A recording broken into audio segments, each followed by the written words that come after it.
नमस्कार दोस्तों, मेरा नाम आर्यन सिंघल है और मैं एक सेबी रजिस्टर्ड इन्वेस्टमेंट एडवाइजर हूँ। दोस्तों, लास्ट वीडियो में हमने इस कोर्स को इंट्रोड्यूस किया जिसका नाम है Excel based personal financial planning. और हमने देखा कि हम इस कोर्स में क्या-क्या सीखने वाले हैं।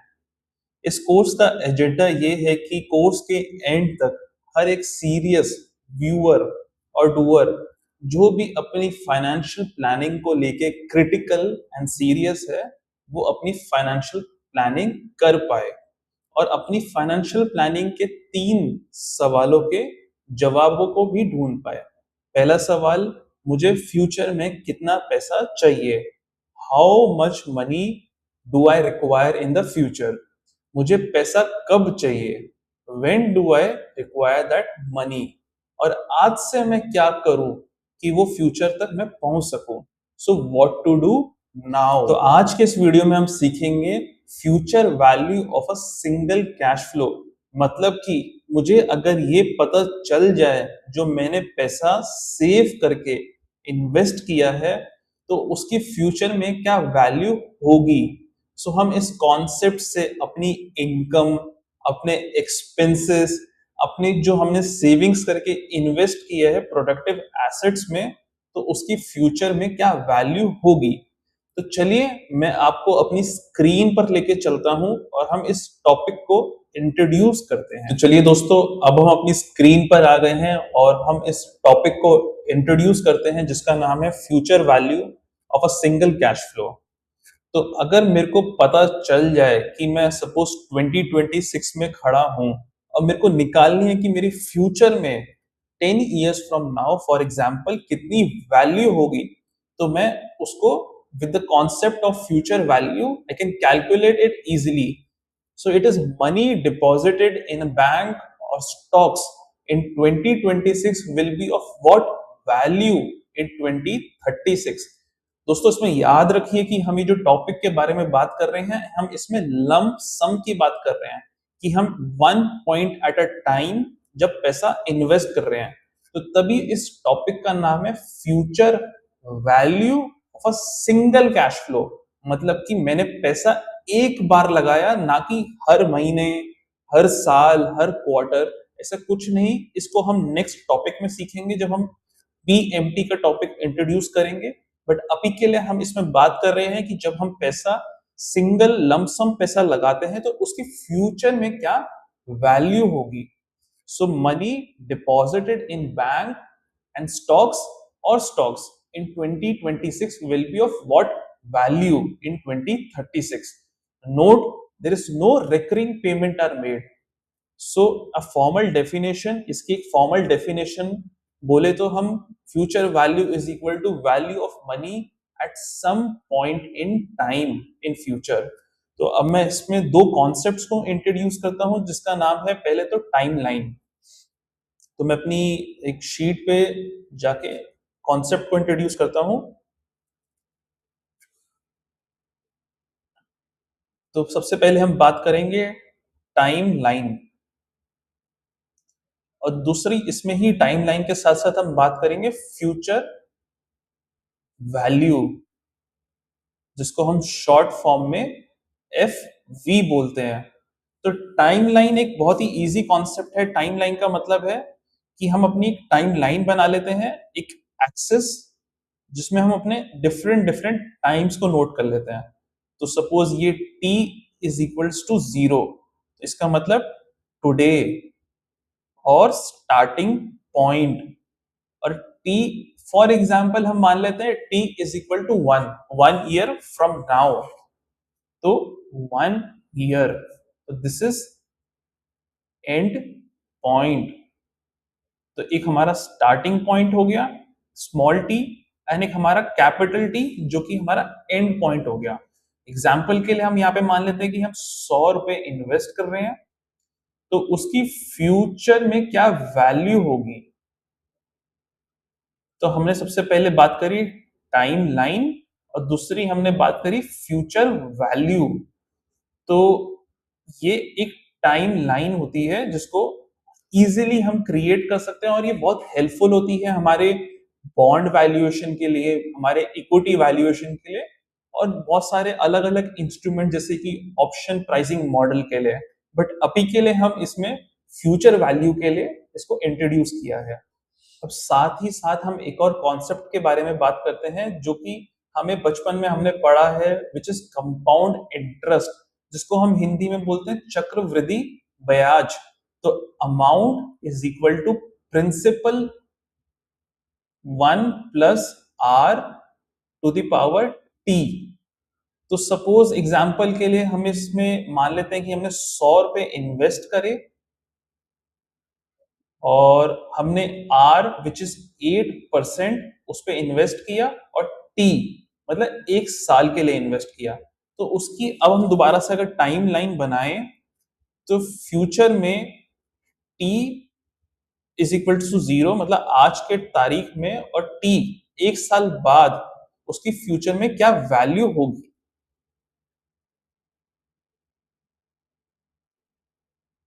तो अब मैं इसमें 100 1 + 8% टू द पावर 1, तो इसका मतलब निकल के आता है कि मेरा आज जो 100 रुपए मैंने लगाए उसकी फ्यूचर में वैल्यू 108 होगी। अब ये मैनुअली करने में बहुत बार बार इसमें टाइम लगेगा, तो एक्सेल में हम इसको आराम से कर सकते हैं, जिस तभी इस कोर्स का नाम है Excel based personal financial planning. तो इसको हम एक्सेल में कैसे करें मैं अभी एक्सेल पे भी लेके जाऊंगा, बट पहले मैं इस फॉर्मूला को इंट्रोड्यूस कर देता हूं, which is equal to future value rate. जब हम एक्सेल में ये फॉर्मूला डालेंगे तो मैं इसको और अच्छे से समझाऊंगा, बट अभी के लिए मैं इस फॉर्मूला को इंट्रोड्यूस कर रहा हूं। हम जब एक्सेल में जाएंगे तो इसमें लिखेंगे is equal to future value which is F V rate. हमें यहाँ पे NPER लिखना है, लिखना नहीं है, ये गिवन होता है। यहाँ पे हम लिखेंगे PMT, यहाँ पे हम लिखेंगे प्रेजेंट वैल्यू एंड टाइप। तो ये दो चीजें हम ये बाद में सीखेंगे, अभी हम अपना फोकस रेट, NPR और प्रेजेंट वैल्यू पे रखते हैं। तो ये रेट क्या है, NPR क्या है, प्रेजेंट वैल्यू क्या है, इसको हम अभी समझते हैं दोबारा से टाइमलाइन पे। तो सपोज मैं t is equal to 0 and t in future point in time पे हूं, तो मैं आज क्या जो पैसा इन्वेस्ट कर रहा हूं वो हो गया मेरा, सपोज एग्जांपल के लिए 100। तो that is my present value. मैं कितने रुपए पे इन्वेस्ट कर रहा हूं, कितने परसेंट पे इन्वेस्ट कर रहा हूं, विच इज माय रेट। तो ये हो गया हमारा रेट, और मैं कितने टाइम के लिए उसको इन्वेस्ट कर रहा हूं, 1 साल, 2 साल, 3 साल, 4 साल। तो वो हो गया नंबर ऑफ पीरियड, NPER। अब मैं दोबारा से अपनी स्लाइड्स पे जाता हूं और मैं इसको कॉन्सेप्ट को और अच्छे से समझाने की कोशिश करता हूं, फिर उसके बाद हम एक्सेल पे चलेंगे और अलग अलग प्रैक्टिकल एग्जांपल्स को सीखेंगे। तो अब हम दोबारा से अपनी स्लाइड्स को चालू करते हैं और हम एक एग्जांपल से इसको, इस कॉन्सेप्ट को, फ्यूचर वैल्यू के कॉन्सेप्ट को पक्का करेंगे। तो if you deposit ₹100 for 10 year at an interest rate of 8% per year compounded annually। इस वर्ड को, कंपाउंडेड एनुअली को समझना बहुत जरूरी है। हम इसको अलग अलग एग्जाम्पल से जब समझेंगे तो ये हमें और पक्का हो जाएगा, which is compounded annually. How much money will you have at the end of 10 year। तो जैसे कि हमने बात किया, हमें सबसे पहले चाहिए रेट ऑफ इंटरेस्ट पर पीरियड। जब हम एक्सेल में फॉर्मूला लिखते हैं तो वो समझता है कि जो हमें इंटरेस्ट मिलेगा वो पर्टिकुलर पीरियड के लिए मिलेगा। तो मैं दोबारा से इसको समझाता हूं। फिर हमारा NPR, number of period, to remember number of times you will receive interest. तो अगेन जैसे हमने इस वर्ड पे फोकस करते हैं, कंपाउंडेड एनुअली। फिर PMT मतलब कि number of installments you will deposit in your investment. To remember, PMT is the installment amount and equal amount of money invested at equal intervals। फिर हमें चाहिए कि लम सम मनी जो हम invest कर रहे हैं, which is a single amount invested at time. And हमें चाहिए टाइप। तो ये टाइप एंड पीएमटी को हम बाद में नेक्स्ट सेशन में इंट्रोड्यूस करेंगे। अभी के लिए हम अपना focus rate, NPR and present value पे ही रखते हैं। और ये जो कंपाउंडेड एनुअली है, इसका मतलब क्या है, इसको हम समझते हैं। तो कंपाउंडेड एनुअली ये समझना बहुत जरूरी है। कई बार हम देखेंगे कि कंपाउंडेड क्वार्टरली भी हो सकता है, कंपाउंडेड सेमी एनुअली भी हो सकता है और कंपाउंडेड मंथली भी हो सकता है। तो कंपाउंडेड एनुअली का मतलब ये है, सपोज एग्जांपल के लिए अगर मैं 2 साल के लिए पैसा इन्वेस्ट कर रहा हूं अपना, तो t इज इक्वल्स टू 0, यहाँ पे first year, end of first year and यहाँ पे एंड ऑफ सेकेंड ईयर। हमने क्या बोला, हमारा एपीईआर इज इक्वल्स टू 2 इयर्स, और हम मान लेते हैं एग्जाम्पल के लिए रेट इज इक्वल्स टू 8%। तो कंपाउंडेड एनुअली का मतलब ये है कि जो मैं यहाँ पे 100 रुपए अपने इन्वेस्ट करूंगा, वो पहले 8% पे कंपाउंड होंगे और उसके बाद दोबारा से 8% पे कंपाउंड होंगे। तो जो मेरा 100 रुपए होगा वो 108 रुपए हो जाएगा, और 108 रुपए पे अब वो 8% बढ़ के 116.64 हो जाएगा। तो इसका मतलब है कंपाउंडेड एनुअली। अभी हम जब समझेंगे नेक्स्ट एग्जांपल में, इसी में compounded semi annually, compounded quarterly, तो उसको और अच्छा कर लेंगे एग्जांपल को। बट अभी हम दोबारा से अपना फोकस, जो हमने एग्जांपल देखा कि if you deposit 100 rupees for 10 years at an interest rate of 8% year compound पर year compounded annually, how much money will you have at the end of 10th year। तो हम अपनी एक्सेल पे चलते हैं और इसको चालू करते हैं। तो एक्सेल पे हम आ गए हैं और अब हमें लिखना है is equal to F V, future value. तो रेट हमने जैसे कि बात किया 8%, तो आप चाहे तो इसमें 8% भी लिख सकते हैं और चाहे तो इसमें आप 0.08 भी लिख सकते हैं, ये आपकी मर्जी है, बात एक ही है। तो यूजुअली मैं इसमें 8% लिखना प्रेफर करता हूं। अब 10 years, तो 10, तो एनपीआर हमारा हो गया 10 years के लिए हम इन्वेस्ट कर रहे हैं, first year, second year, third year, fourth year. तो it is compounded annually. PMT, हम इसमें कोई पैसा हर महीने, हर साल, हर 6 महीने में नहीं डाल रहे, तो इसमें हम 0 लिख देंगे, या हम एक कॉमा और भी लगा सकते हैं। तो 0, कॉमा, अब ये प्रेजेंट वैल्यू जो हम इन्वेस्ट कर रहे हैं, तो इसके आगे जो साइन लगेगा वो होगा माइनस का। हम माइनस का साइन क्यों लगा रहे हैं, मैं इसको दोबारा से टाइमलाइन पे समझाऊंगा। तो -100, और टाइप में अभी आपको कुछ नहीं लिखना है, तो आप अपना ब्रैकेट को क्लोज कर दीजिए और आपको निकल के आया कि जो मैं 100 रुपए इन्वेस्ट करूंगा फॉर नेक्स्ट 10 years, वो compounded annually at a rate of 8%, 215.89 rupees हो जाएगा। तो अब ये माइनस साइन, या जो हम प्रेजेंट वैल्यू के सामने हमने जब एक्सेल में माइनस लिखा, तो ये हमने क्यों लिखा, इसको मैं दोबारा से विद टाइमलाइन समझाता हूं। और एक कॉन्सेप्ट शुरू में हमें थोड़ा बड़ा लग रहा है, बट जैसे जैसे हम सब्सिक्वेंट क्लासेस करेंगे, अब ये फाउंडेशनल क्लास है तो इसलिए टॉपिक थोड़ा बड़ा हो सकता है। तो ये हमने माइनस साइन क्यों लगाया, ये आप समझिए। हमने बात करी कि हम आज t इज इक्वल्स टू 0 पे है, हमने 10 साल के लिए पैसा लगाया, तो ये हो गया t is equals to 10 years, और हमने यहाँ पे 100 रुपए इन्वेस्ट किए। तो जब हमने इन्वेस्ट किए तो हमारा आउटफ्लो हुआ, हमारी पॉकेट से, जो हमारी पॉकेट है उस पॉकेट से पैसा निकाल के हमने या तो बैंक में लगा दिया, या हमने कोई मार्केट में कोई फाइनेंशियल प्रोडक्ट में लगा दिया। तो इसलिए इसके आगे हमने माइनस लगाया, जिससे हमारा आंसर माइनस में लगा के जो एक्सेल पे जो आंसर आया वो पॉजिटिव था। अगर मैं यहाँ पे इसकी जगह माइनस को हटा दूं, तो जो हमारा आंसर आएगा वो नेगेटिव हो जाएगा। इसका मतलब कि पैसे मेरे को मिल गए और जब फ्यूचर में वो पैसे चले गए, बट ऐसा तो है नहीं, वो मैंने पैसे इन्वेस्ट करे और फ्यूचर में मेरे को पैसे वो मिल जाएंगे। तो जब हमने प्रेजेंट वैल्यू किया तो वो आउटफ्लो था, फ्यूचर वैल्यू किया तो वो इनफ्लो था। तो इसके लिए इसके आगे सामने माइनस लगाना बहुत ही इंपॉर्टेंट है।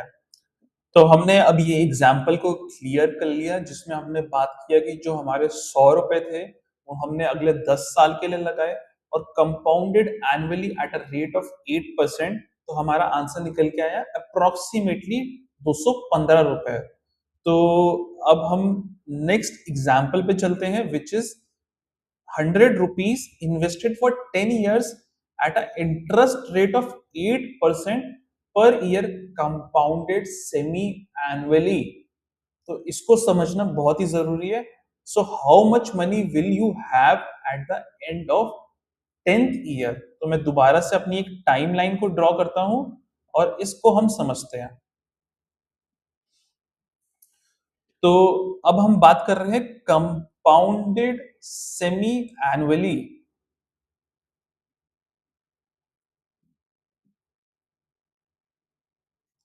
तो इसका मतलब क्या है? जैसे कि हम दोबारा से एग्जाम्पल के बेसिस पे चलते हैं, t इज इक्वल टू 0 और t at the 10th year.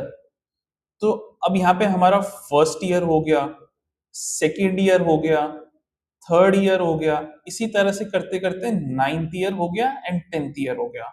अब वो हम एग्जाम्पल में बात कर रहे हैं कि जो हमारा पैसा है वो हर 6 महीने में हमें ब्याज दे रहा है, फिर दोबारा से 6 महीने बाद हमें ब्याज मिल रहा है। तो it is compounded semi annually. तो यहाँ पे जब हम लिखेंगे तो जब हमें फर्स्ट इंटरेस्ट मिलेगा एट द 6th मंथ, तो यहाँ पे जो हमारा इंटरेस्ट होगा वो compounded annually at 8% divide by 2। तो हमें 4% का ब्याज मिलेगा। फिर यहाँ पे हमें 4% का ब्याज मिलेगा।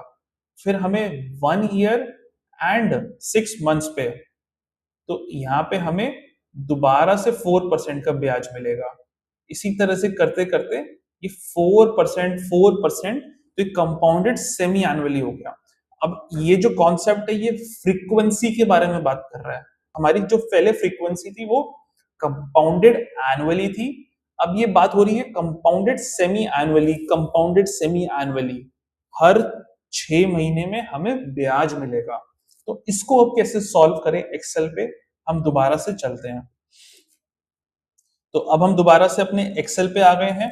इसमें हमने जब बात करी थी वो था कंपाउंडेड एनुअली। अब हम इसमें जो बात करेंगे वो है कंपाउंडेड सेमी एनुअली। तो अब इसमें जो दोबारा से फॉर्मूला सेम है, future value is equal to rate. तो रेट अब इसमें 8% डिवाइड बाय 2, क्योंकि हमें हर 6 महीने में ब्याज मिल रहा है तो डिवाइड बाय 2। एंड जो नंबर ऑफ पीरियड है, पहले वो 10 ईयर्स था, बट अब जो हमें इंटरेस्ट मिल रहा है नंबर ऑफ पीरियड वो हर 6 महीने बाद, 6 महीने बाद, 6 महीने बाद करते करते 10th ईयर तक मिल रहा है। तो अब जो हमारा फ्रीक्वेंसी हो गया वो 10 ईयर्स इंटू 2 हो गया, तो हमें 20 बार ब्याज मिल रहा है, 20 टाइम्स। यहाँ पे हम 20 ईयर्स नहीं बोल रहे, number of period means number of times we are getting interest. 20 PMT, अभी कोई हम इसमें पीएमटी के बारे में बात नहीं कर रहे। प्रेजेंट वैल्यू माइनस 100 एंड हम ब्रैकेट को क्लोज कर देते हैं। तो इसमें निकल के आया है कंपाउंडेड सेमी एनुअली में हमारा जो पैसा है, पहले कंपाउंडेड एनुअली में 215 कुछ था, अब वो 219 हो गया, क्योंकि हमें हर 6 महीने में ब्याज मिल रहा है। एक 100 रुपए इन्वेस्ट किया, 6 महीने बाद 104 हो गया, 104 पे 4% मिल रहा है, फिर दोबारा 4% मिल रहा है, 4% मिल रहा है। तो जो फ्रीक्वेंसी है वो बहुत फास्ट हो गई है। तो ये कॉन्सेप्ट है कंपाउंडेड सेमी एनुअली का। तो अब ये एग्जांपल का हमने सोल्यूशन निकाला, कंपाउंडेड एनुअली में आंसर निकल के आया था 215.89। इसमें आंसर जो कंपाउंडेड सेमी एनुअली में निकल के आया वो निकल के आया 219.11। तो ऑफ कोर्स जब जैसे जैसे हमारी फ्रीक्वेंसी बढ़ती है, हमारा जो कैश फ्लो है, number of time we are getting the cash in our pocket, वो इंक्रीज हो जाता है और उसका जो चक्रवृद्धि ब्याज है वो बढ़ जाता है। तो अब हम नेक्स्ट एग्जांपल में चलते हैं। If you deposit rupees 100 for 10 years at an interest rate of 8% yearly compounded quarterly। अब हमारा फ्रीक्वेंसी हमें हर 3 महीने में ब्याज मिल रहा है। पहले हमने एनुअली के बारे में बात किया कि हमें हर 1 साल में मिल रहा है, फिर हमने बात किया हर क्वार्टर में हर 6 महीने में मिल रहा है, अब हम बात कर रहे हैं हर क्वार्टर में मिल रहा है। So how much money will you have at the end of the 10 year. मैं दोबारा से इसको टाइमलाइन पे क्रिएट करता हूं जिससे कि हमारा जो कॉन्सेप्ट है और पक्का हो जाए, क्योंकि फर्स्ट इनिशियल वीडियो है, फाउंडेशनल वीडियो है, तो इसलिए बहुत जरूरी है क्योंकि ये कॉन्सेप्ट हमें आगे बहुत हेल्प करेगा। About the frequency compounding annually, compounding semi annually, compounding quarterly. तो अब मैं इसको एग्जांपल में टाइमलाइन पे दोबारा से समझाता हूं। हमने सपोज एग्जांपल में t इज इक्वल्स टू 0 और t is equals to 10 years मान लेते हैं, और हमने 100 रुपए इन्वेस्ट किए आज। यहाँ पे हम मान लेते हैं कि हमारा ये फर्स्ट ईयर है, सेकेंड ईयर है, थर्ड ईयर है, ऐसे करते करते 9th ईयर हो गया। और यहाँ पे हम जब फ्रीक्वेंसी की बात कर रहे हैं, हम यहाँ पे बात कर रहे हैं हमें हर 4 महीने में ब्याज, हर 3 महीने में ब्याज मिलेगा।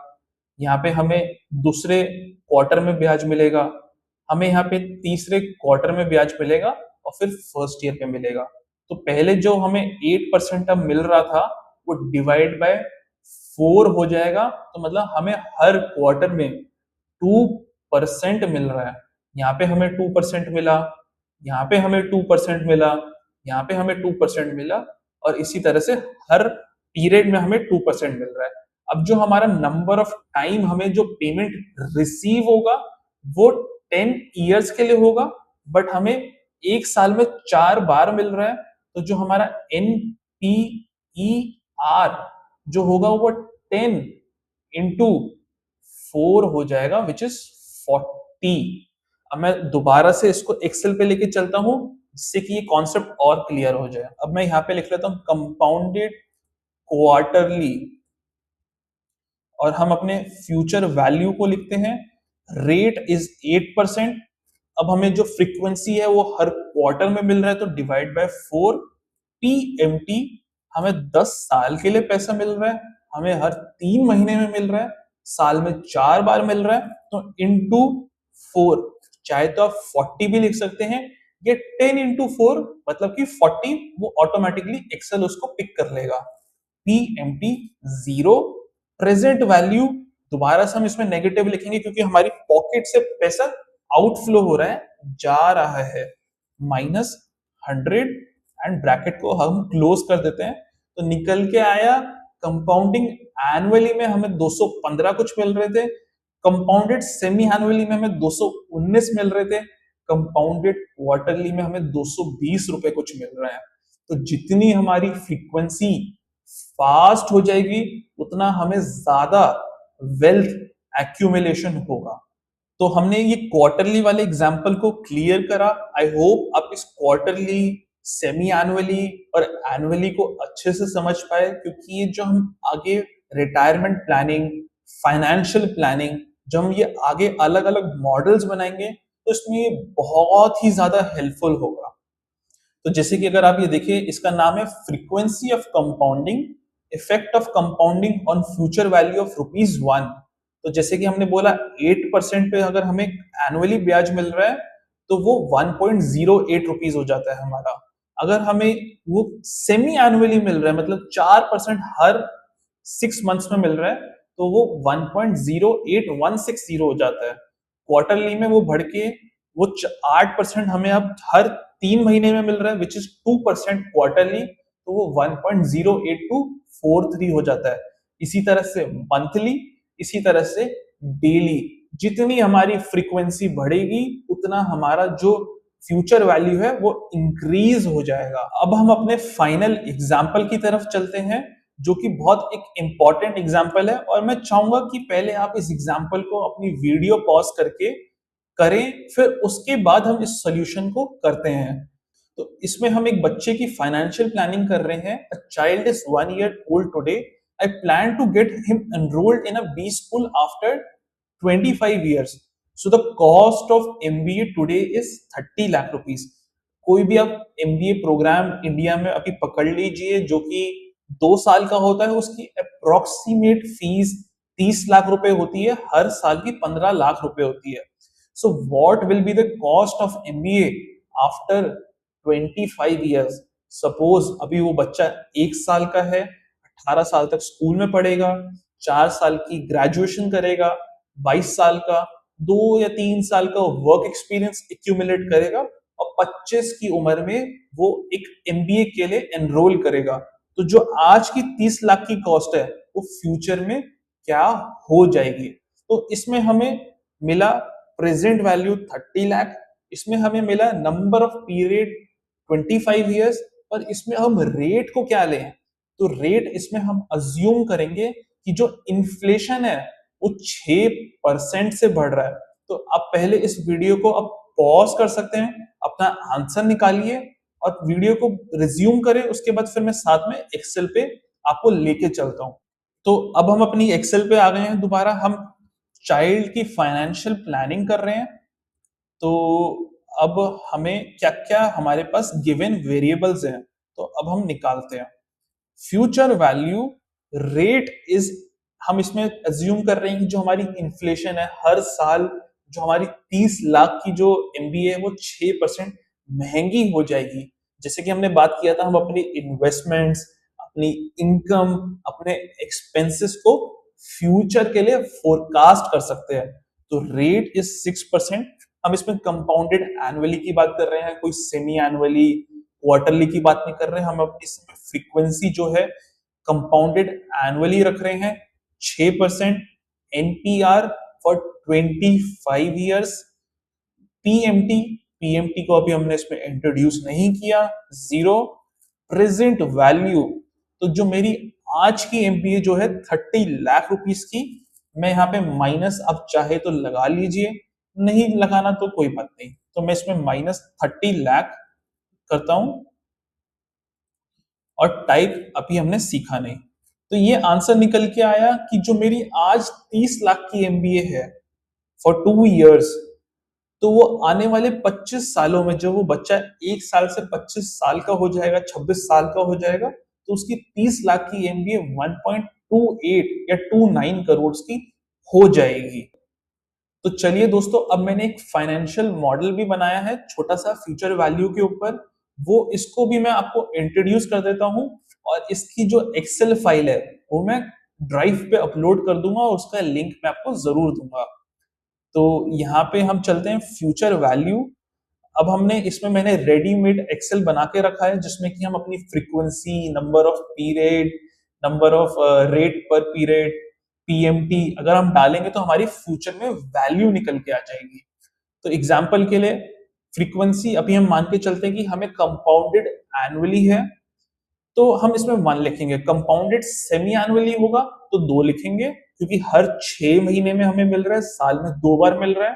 और कंपाउंडेड क्वार्टरली होगा तो 4 लिखेंगे, क्योंकि हमें साल में 4 बार इंटरेस्ट मिल रहा है। तो कंपाउंडेड एनुअली में 1 लिखा हमने। हम अज्यूम कर लेते हैं, वो बच्चे वाला एग्जांपल लेके चलते हैं जिसकी एमबीए अभी 25 साल की हम प्लान कर रहे हैं। 6% की हम अज्यूम कर लेते हैं कि इन्फ्लेशन है। Number of period 25 years। Payment, payment में हमने इसमें अभी कुछ नहीं लिखा, अभी हमने सीखना है कॉन्सेप्ट। प्रेजेंट वैल्यू हम इसमें मान के चलते हैं जो बच्चा है उसकी एमबीए 30 लाख की होगी, और अभी के रेट में, अभी प्रेजेंट वैल्यू में वो 30 लाख की है, तो फ्यूचर में वो निकल के आया 1.28 करोड़। ये थोड़ा सा इजी हो जाता है क्योंकि बार बार हमें future value is equal to future value करके लिखना है। मैंने ये एक्सेल बना के रखा है, मैं इसको अपलोड कर दूंगा। आई होप दोस्तों आपको ये वीडियो समझ आया होगा। हो सकता है ये वीडियो थोड़ा लंबा हो गया, बट ये वीडियो फाउंडेशनल है हमारी Excel based personal financial planning के लिए। Thank you very much.